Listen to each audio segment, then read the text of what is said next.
Has the last month been super chaotic and awful for everyone? Well, it could have been Mercury in retrograde that finally ended on Sunday. Or have you been struggling to sleep lately? Because that could be from the recent lunar and solar eclipses. And this is, of course, according to astrologists who believe that so many of the events in our lives and even our personalities are based off of the positions of like the sun, the moon, and the stars. And almost a third of Americans believe in astrology, so that's a lot. It's even higher for people under 30 years old. And a big draw is how personalized the zodiac signs are, and they all have different qualities. Like Aries is different than Capricorn, which is different than Cancer. And the zodiac is a belt-shaped region in the sky that contains 12 constellations. And during the time of your birth, the sun's position in the sky aligns with your zodiac constellation, making those stars invisible then. And that's the same way you get your moon sign and your Venus sign and so on. The zodiac signs were invented by the Babylonians in 500 BCE, but it was the ancient Greeks that later named them after constellations and connected them to specific dates based off their alignment with the sun. And since then, there have been like fluctuations in the way Western society has perceived the legitimacy of astrology. Like in 14th century Europe, astrologists were highly esteemed and invited to like royal courts, but that changed drastically in the 15th century during the time of like all those witch trials. And it wasn't until the 20th century that we saw a resurgence in astrology with the advent of horoscope newspaper columns, which have now been replaced by apps on our phone where you can check your horoscope or big trends in your life. Like I have a lot of friends who religiously use CoStar and The Pattern. And there's all these horoscope creators now that have like millions of followers and charge up to thousands of dollars for in-depth readings about like when you're going to meet your soulmate or when you're going to experience grief in your life, or even give you like feedback on your strengths and weaknesses. The astrology industry is now valued at $15 billion and expected to grow another $10 billion in the next 10 years. To learn more about how astrology works, the planetary shifts that are in store this year, and get our birth charts read, we spoke to astrologist Chani Nicholas, who has almost 1 million followers across social platforms, wrote a New York Times bestselling book, and founded the Chani app. So we saw in your videos that you said 2025 is this like very big kind of game-changing year. So can you tell us why that is and what like big planetary shifts we have in store for us this year? Yes. So we just had one a couple of days ago. So Neptune just changed signs. It only changes signs once every about 15 years. So every time it changes signs, it's a big deal because when slow-moving planets shift a sign, then it means that they're expressing their energy in a different way. So Neptune just moved into Aries. Now, Pluto made its third and final entrance into Aquarius for good. And then the planet Uranus is also changing signs in July. So to have all three of the slower moving planets change signs within the span of like 6 months of each other is massive. And so the last time those happened, the shape of the country changed. And so we knew that we were going into a year that was going to redefine how this country works. But because this country is so influential on the world stage, at least up until this point, we knew that that would also change the shape of how some parts of the world functions. So if you just look at the news today, Trump's tariffs are changing the world economy. Yeah, it's cool how it's tied to big global, because we think of it like, for me, I think of like astrology so personally because I'm an Aries and I know my rising. Well, you have a birth chart, but so does America. So does every other country that's been like named a country. So what would you say to skeptics who say like astrology isn't real, it's made up? Like what would be your case to convince them I don't have a case. I don't want to convince you. I don't care. Hate astrology. It's good for me. I don't want everyone to like astrology. I think it'd be a very boring world if we all agreed on the same thing. When we were discussing like kind of popular skeptic theories, Red had like brought up the fact that like a lot of astronomers have talked about how like the Earth's rotation has kind of like shifted over time. And so astrology today kind of looks different than maybe when these original zodiacs were like conceived of. Like, is that something that you've had to consider at all? No, it's something that is a clickbait article that crops up every couple of years. You're referring to something called the precession of the equinox. And yes, that has shifted things. And no, it's not news to astrologers. And no, it's not something that we've had to like take into consideration. It's something that we know very intimately. So what you're referring to is the fact that 0 degrees of Aries used to line up, the constellation used to line up with the moment of the equinox. And then it shifted There's not one astrology.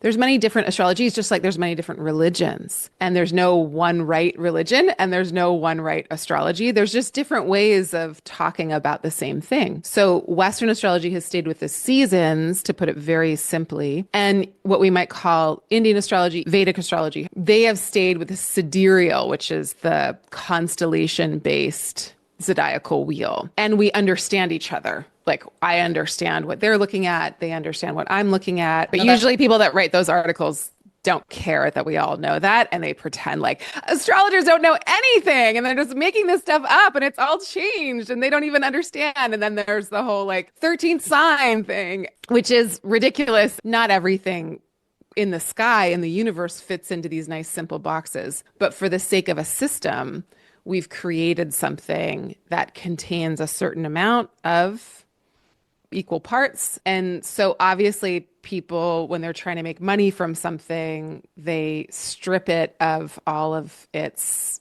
kind of value to get it down to like the easiest kind of pablum that they can feed the masses, which has its own merits in a way. Astrology has been embedded in science and religion and astronomy and mathematics and medicine for thousands of years. And so to just disqualify it as like, everyone says you're this because you're your sun sign and that's ridiculous. And how could it be so reductive? And you're like, it's not reductive. You're making it reductive so that you can get attention, so you can make money off of calling me, you know, an unqualified whatever, or you're making it reductive so you can make money off of it. And we wanted to ask you more about like the meanings of sun, moon, rising, and any planets and stuff. Would that be possible to go through that as we go through our birth charts? The rising sign is the most important thing, is the most important place to start. And this is why. When you're born, you are in a specific place and it is a specific moment in time. And then from that location, that specific spot on the earth and that specific time,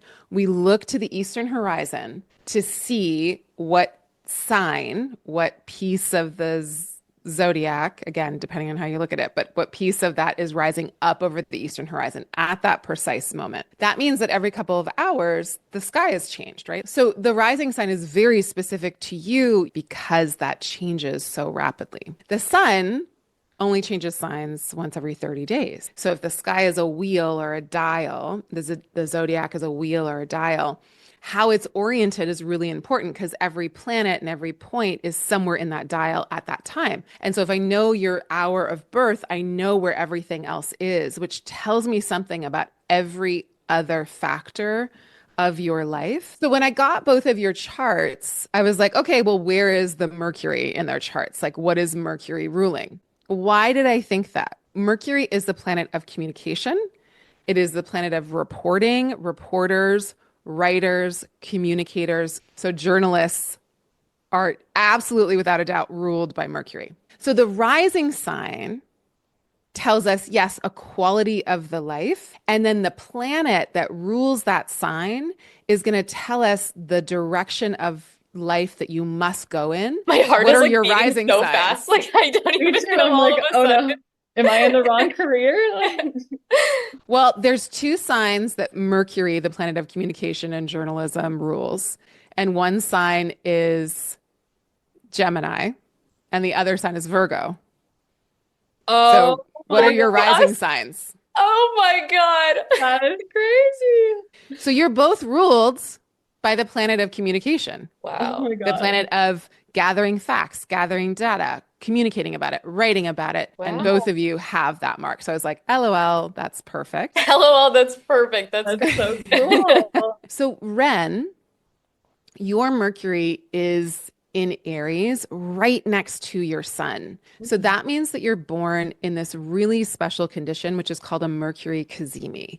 So it's the moment when Mercury and the sun come together and they join forces, and Mercury receives all of the heat and the light and the medicine of the sun. In the ancient tradition, it was thought that the planet, when it met up with the sun, was entering the king's chambers and go in and get secret information. And it says to me, you're able to be welcomed in by powerful figures. You have access to information or to rooms or to people that are powerful, potent, know things, are leaders in a way that other people aren't. And it's kind of in this like secretive, interesting way that maybe even other people don't know. Your sun is also in Aries. So we've got this like double Aries thing. So it's a very powerful place for your sun, meaning you are your own leader. Oh my gosh, I'm relating to so much. Like everything that you just said, like really strikes a chord, both in like my lived experience so far and my like aspirations. Oh, good. So, Mabel, you're also ruled by Mercury. You've got a Gemini rising. Ren has a Virgo rising, which is going to be much more about like the functionality of things and the details of things and how things actually functionally work. Like, what's really important to Gemini is gathering all the information. It's like a huge curiosity and an appetite for just a tremendous amount of data. And you've got Venus in the first house in Gemini, which makes you really likable, really approachable, really like chatty. And so you could befriend anybody because you're so curious and you'd probably ask them a million questions and be able to like get to know. So it's very disarming. But your Mercury is in Virgo. So not only are you a Gemini rising, but your Mercury is in its own sign, which makes it all the more strong. And so you also have you have both sides of the Mercury. You have the Gemini really strong and then the Virgo really strong. So your nerdiness, your ability to find details, to find things that are incorrect, to find things that are specific, hyper nuanced, the layers of work that are underneath everything that you present is so deep. Oh my goodness, this was so interesting. We are literally coming back for full birth chart readings. Okay, Minds are like great. blown. We know that you have the Chani app. And so Yeah. can you kind of tell us how your app kind of what it does, like how it's different than those other astrology apps out there? You can read about your rising sign and then it'll tell you what planet rules your rising sign. And that planet is telling you so much about your orientation in life. There's a whole meditation library. I give weekly readings based on your rising sign, sleep stories, there's affirmations, there's daily horoscopes. There's more stuff that we're rolling out in the next couple of weeks too that we're really excited about.